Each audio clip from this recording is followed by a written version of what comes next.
everybody, welcome to Previews Reviews, coming to you from Stadium Comics, located in Shoppers World Mall in beautiful Brampton, Ontario.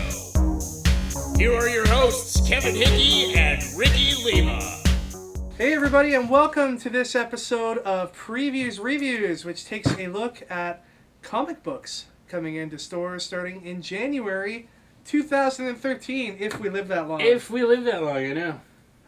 January's cutting it close. It's like a couple weeks after the supposed end of the world. I know. When this hurricane hit, I was like, whew, it's over now. Yeah. Well, like Franken hurricane. Those of us that are left and endure are going to have to rebuild civilization. And we're going to have to do that with the help of comic books. And with lots of sperm donations, ladies. Ouch. I'm Kevin Hickey. And I am Ricky Lima.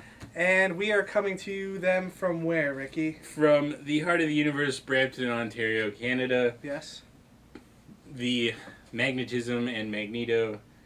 The middle six in 666. The frame around Action Comics 1. All right. And then within all of that sits this little comic store you know as Stadium Comics. Stadium flipping comics. Yeah. Previews is the magazine that most comic shop retailers order all of their product out of, for the most part, and there's a lot of great comics in this particular edition. Comics are solicited 2 months in advance so that retailers like ourselves and customers such as you out there can make your choices as to what you're going to be receiving. A good comic book collector is an informed comic book collector, Ricky. That's true. And the more you know about the stuff coming out in the near future, the better your collections can be. And we're here to help you with that today. We've got some information on a few select titles we think you should look out for. And it's going to be in the news again come January, because we have the release of Star Wars #1, the ongoing series from Dark Horse Comics. This is Star Wars as you remember it, and as you have never seen it before. We're taking you back to those heady, adventure-filled days following the destruction of the Death Star. When the Empire ruled, the Rebels were on the run, and the galaxy was a dangerous place where anything might happen. So what do you think of this, Rick? I'm excited. I haven't been excited for Star Wars in a long time. There's the front cover of issue 1. It's a painted cover by Alex Ross. Nice. Looks amazing. Yeah, his covers are awesome. But for a long time, I was like, "Oh, Star Wars is dead. It's really boring now. I'm really sick of all these properties." But now I'm kind of excited to both read this and to see what Disney does with the property. Yeah, I think the most frustrating for me concerning any mass media property such as Star Wars or Star Trek or Doctor Who or any of these things is when they get licensed for comic book format. Usually, you're just given a whole bunch of miniseries. Yeah. A miniseries, while they're, it's all fine and good, everybody really longs for an ongoing series with a comic book. That is the format that is most successful sales-wise for comics, with a few exceptions, of course. So to see that they're finally going to be putting out a Star Wars ongoing is a good thing. This is going to be set in between Episode 4, A New Hope, and Empire Strikes Back. So much like Clone Wars is set between episodes 1 and 2, this is going to kind of fill the gaps between 4 and 5. How much legroom do you think Brian Wood has? Do you think everything's dictated to him? They're like, do this and this and this, and he's like, oh, okay. Well, there are some Star Wars novels out there that I believe address the time between 4 and 5 already, and they're considered canon by the Star Wars universe. So yeah, it'll be interesting to see how much wiggle room he'll have within his stories. So Disney purchasing Star Wars, purchasing all of LucasArts, actually, purchasing the whole Indiana world. Jones and Star Wars. Good thing or bad thing? I'm excited for it because I felt Star Wars kind of was going, whoosh. But now that they have a whole new bunch of filmmakers taking their stab at it, might be good. Yeah, I think it needed a renewal. And some people may not agree with who is doing the renewing. And I know a lot of people are concerned that, now I'm going to see Mickey Mouse in a Star Wars movie or a Star Wars cartoon or something like that. You look at Marvel today and where it's headed, with its movies and with the the great comics that have been coming out from Marvel, and we're going to look at some of those in a little bit. It looks like things have never been better for them. Disney owns ESPN. You don't see Mickey Mouse doing like Olympics And ABC. They own ABC Television. That's right. So. Disney practically owns the world. They own Stadium Comics. Do they? Yeah. Oh, cool. Little known fact. All right. Disney. You don't see me showing up in any Pixar movies. Soon. Not Have you yet. seen Wreck-It Ralph? Imagine Unboxing Wednesdays, Pixar style. That'd be amazing. It'd be pretty cool. Our life would be complete. Make it happen, Disney. All right, Ricky, next book. We got a book I've never read before, Invincible. Invincible 100. 100th Anniversary Landmark, 100th Issue Spectacular, The Death of Everyone Conclusion. It's all been building up to this. Mark Grayson's entire life as a superhero, all he's learned, all he's endured. It's all been leading up to this one moment. Will he become the hero he was meant to be, or will he choose a different path? The aftermath of this exercise issue will shock you. Once again, Robert Hollywood Kirkman hits the 100th mark on one of his books. You still have no love lost. I am surprised. No, actually, I've... Whatever. I can't believe you've never read Invincible. Never. It would actually be right up your alley. In fact, I think you should leave today with a... With free copies? No, with a purchase copy of Invincible #1. You can get your employee discount. What is it, like It's plus 3%? Plus 10%. Oh, right. Invincible's a really good series. I'm way behind on Invincible. I probably read up into the issue 50 area. So I don't quite know what's going on right now in the book, but it's a great thing about Invincible or, Walking Dead or any of these properties is you do have the means to catch up through trade paperbacks or hardcovers fairly quickly.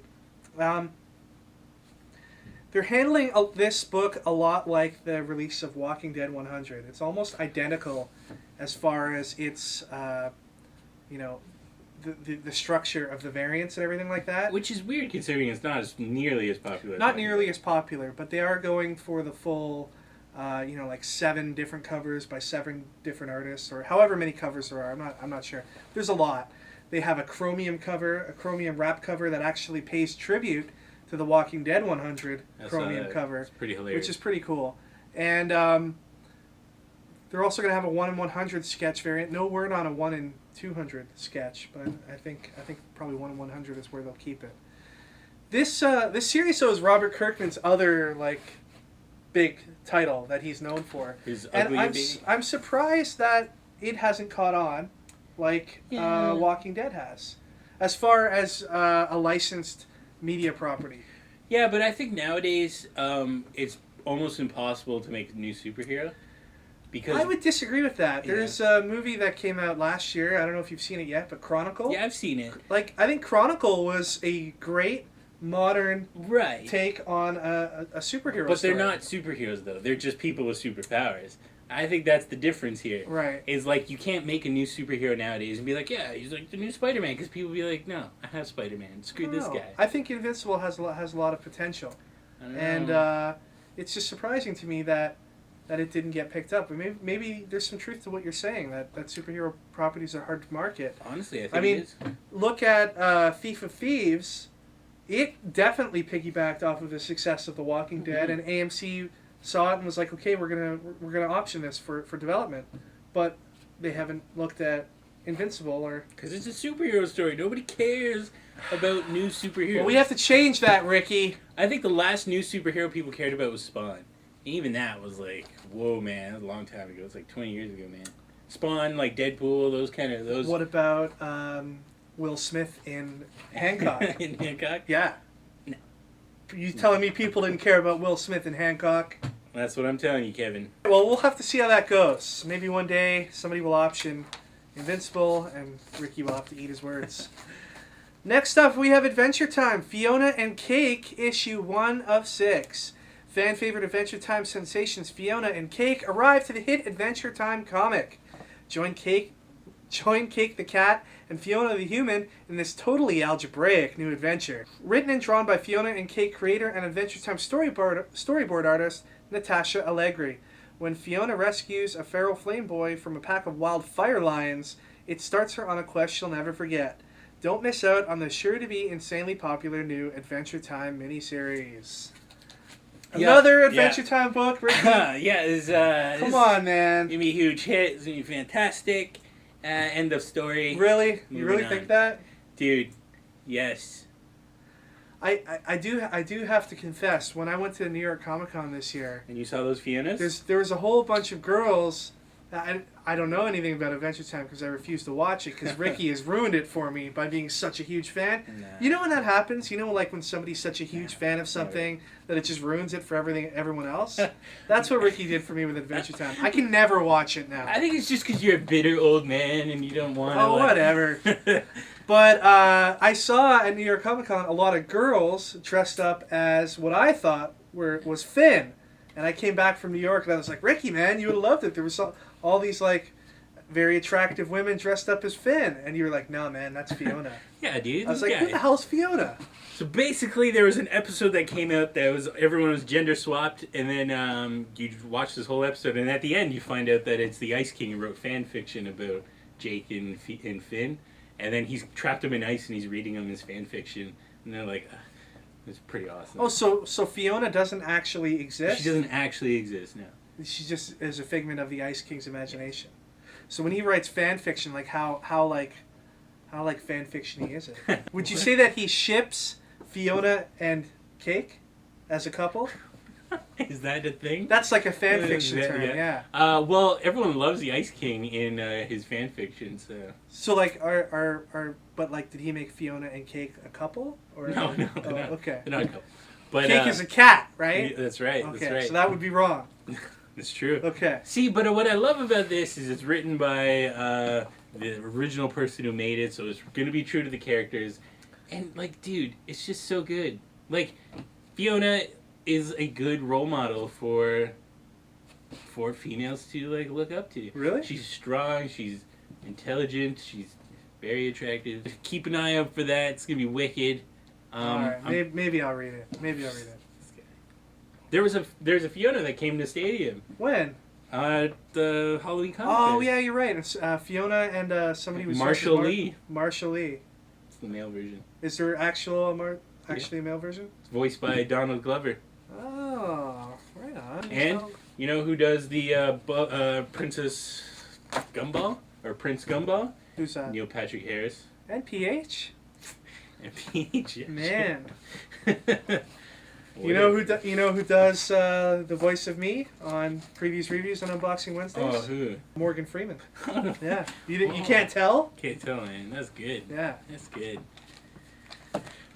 Mo Free. That's what I call him. Mo Free? Mo Free. My man Mo Free. Moving on to Superior Spider-Man #1.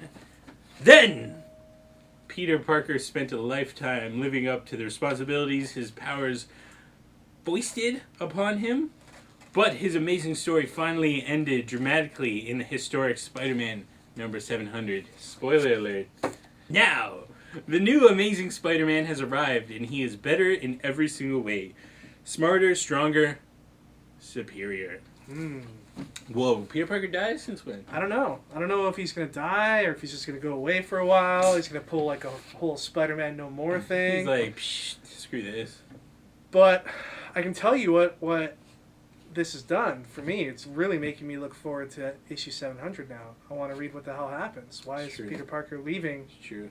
Spider-Man? Why don't you talk to your boy Dan Slott? Why don't you be like, yo, hey, man. You know, me and Dan, we go way back. He's a fan of the show. Watches some videos, you know. Nice. So we always have to say nice things about him. Call him up. Be like, yo, Dan, what's going on? Well, he's being really private about all of like the rumors around who Superior Spider-Man's going to be because we don't know who it's going to be yet. So he has been adamant with Marvel employees that they don't say anything. He has said that he doesn't want like usually Marvel does this thing before they have a big event in their comics or a pivotal moment. They'll release it to the media like the day before and spoil it for everybody. Like everybody knew that Spider-Man was going to die. And, it's true. Yeah, it's brutal. Everyone knew Captain America was going to die before they read a page. Yeah, or the ending of AVX. The ending of AVX, all that was spoiled. But Dan Slott has said he doesn't want this to happen, but something weird happened about a week ago. He was communicating with Ryan Stegman on Twitter, who's the artist for Superior Spider-Man. He's also the artist on Scarlet Spider right now, doing an awesome job. And tweeted that he tweeted something about who the character of Superior Spider-Man might be. And then that tweet was since deleted. It was deleted right away, but a few websites picked up on it. We won't say what it said on this show. You can definitely find it if it's information that you really want to see. But the question is, was that a legitimate thing, or is Dan Slott just trying to like throw us for a loop? Is he trying to misdirect us somehow? Maybe. Or was it just a simple mistake? Who knows? Call him up, man. Use your powers. There has been some rumors that the new Superior Spider-Man could be Alpha, the sidekick that was introduced in ASM 692. I hope not. There's been some rumors that it's going to be Spider-Man 2099. That'd be cool. Some people say that it might be Miles Morales.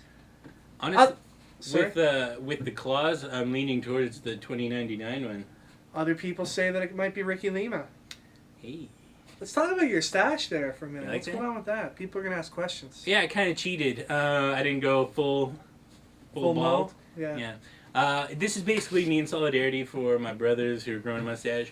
I compared it to one person dancing in a room. It's weird, but if multiple people are doing it, it's cool because it's a dance party. All right. So if you see a guy with a mustache, think of me. Will do. Solidarity, keep it real, brother. All right, Ricky, let's move on to another Marvel Now release. This title looks like it's going to be something good. Young Avengers, issue number 1. Legacy isn't a dirty word, but it is an irrelevant one. It's not important what our parents did. It matters what we do. Someone has to save the world. You're someone. Do the math. Oh, man. The critically acclaimed team of Gillen, McKelvey, Wilson, with added Norton sauce, decide to reinvent the teen superhero comic for the 21st century, uniting Wiccan, Hulkling, and Hawkeye with Loki, Marvel Boy, and Miss America. No pressure. Young Avengers is as now as the air in your lungs, and twice as vital. It's the book that knows hyperbole is the best thing ever. That's probably the best copy we've ever read. That copy is full of hyperbole. That is amazing. Great. That's great. But, okay, so, why does it need to be teens still? Why are we still living in this world that thinks teens can change the world? Teens are not going to change the world, Kevin. Dude, you're so wrong. Dude, I'm telling you, teens have no power today. These teens have superpowers. It's different. I'm not saying that teens, they not relevant. I'm saying that majority of change comes from older 20 and above. That's what I'm saying. That's when you're taking a little bit more legit. I would disagree with that. I think the hive mind out there on the internet would disagree with that. I think a lot of teenagers and young adults make up a lot of the population. But you said young adults, which is 18 and above. Yeah. I'd agree with that. Yeah, 18 and above. I don't know, man. So you're saying people between the ages of like 15 and 18 are not able to influence in any way? I'm saying that there's still... I'm saying that there's a select group of individuals out there that are teenagers or young adults who can be influencers out there in the social spectrum and the political spectrum. For sure, but I mean, they're still kind of learning and getting their bearings in the world. Sure, but that's all about, like, Buffy the Vampire Slayer brought about some change in her community when she was slaying vampires while attending Sunnyvale High. I think you're right. Sunnydale, sorry. No, yeah, my whole opinion has changed. Superboy was able to make change in some ways. All I'm saying is that you're taken a little bit more seriously when you turn a little bit older. Why is this got to be serious? It's a comic book. Why you gotta like harp on it? Like, let's just sit back and enjoy the ride. It's Young Avengers #1. It's got an awesome writer-artist team working on it. The same team that was behind the hipsterish book Phonogram. So this is gonna be writing that's. These are people that know how to write this age group. And it's got some of the most dynamic characters in Marvel Comics today. I'll give you that. I'm super excited for this. And you know what? This book is going to have a lot of fangirls, I know. Because Kid Loki, in his last run on Journey into Mystery, picked up quite the female fangirl fan base. Hey, I'm a fan. And I know they're all going to be watching for him. And there's a lot of fans of the whole relationship between Wiccan and Hulkling out there. So, should be good times. And there is a Brian Lee O'Malley variant cover. Speaking of a book that talks about influential people, Scott Pilgrim. Right. That I think is the proper age where change can happen. Early 20s. Yes. But Knives Chow is just a teenager. And she's an irrelevant character in the book. I would disagree. Until the end, that's true. I would disagree. That's true. Anyway, Brian Lee O'Malley's doing a variant, which is huge for a Marvel book. With the involvement of Brian Lee O'Malley and Gillen and McKelvey, you're going to have a lot of people that wouldn't normally buy mainstream comics buying into the Young Avengers. I'm excited. It's a lot of powerhouse indie talent. I can't wait to see how this book turns out. I think it's going to be huge. Yeah, I think Marvel's really doing a good job on this Marvel Now so far.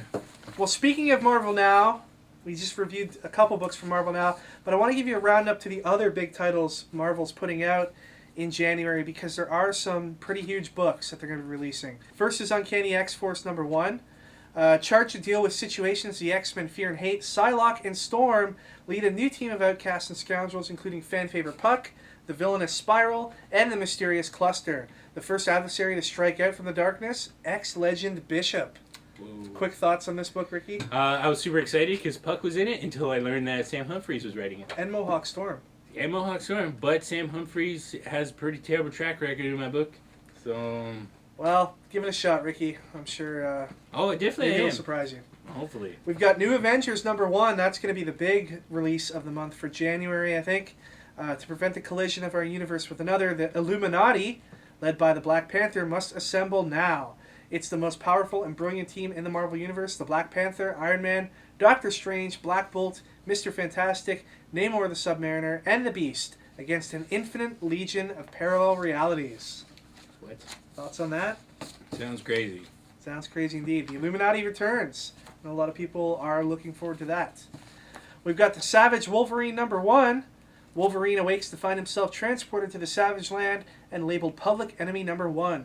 With no memory of how he got there, and Fionna the She-Devil his only ally, Logan must unravel the mystery that slumbers at the heart of the Savage Land before it finds a way to kill him fast. This January, Wolverine is all brawls, babes, and brachiosaurs, and you'll never see the end or the future of the Marvel Universe. Now. What? I don't know. Babes and brachiosaurs? It's basically, let's take Wolverine and throw him in a jungle and let him fight dinosaurs. Is that an ongoing? Is he gonna be stuck in the jungle I think forever? it's an ongoing. It's gonna be in the jungle for not the sure. rest of his life. Not sure how many legs that has. Deadpool Killustrated #1. This sounds amazing. It's a 4-issue miniseries. Deadpool has already killed every hero in the Marvel Universe, but he isn't through. This time, Deadpool's going to take on the most famous characters in classic literature. I'm excited. The first book has him attacking the whale from Moby Dick. I'm so excited. So this is going to be good. If you were a fan of Deadpool Kills the Marvel Universe, you definitely want to get on this book now, because I'm thinking that it's going to be in short supply in comic shops. So get in your orders now. All right, Ricky, that is it for this comics broadcast. Hopefully we were able to enlighten, educate, and inform the people out there as to what will be coming out in January 2013. Join us all next time when we take a look at collectibles, toys, statues, all those other fun things that will be coming out starting in January 2013 as well. Take care, everyone, and we shall see you next time.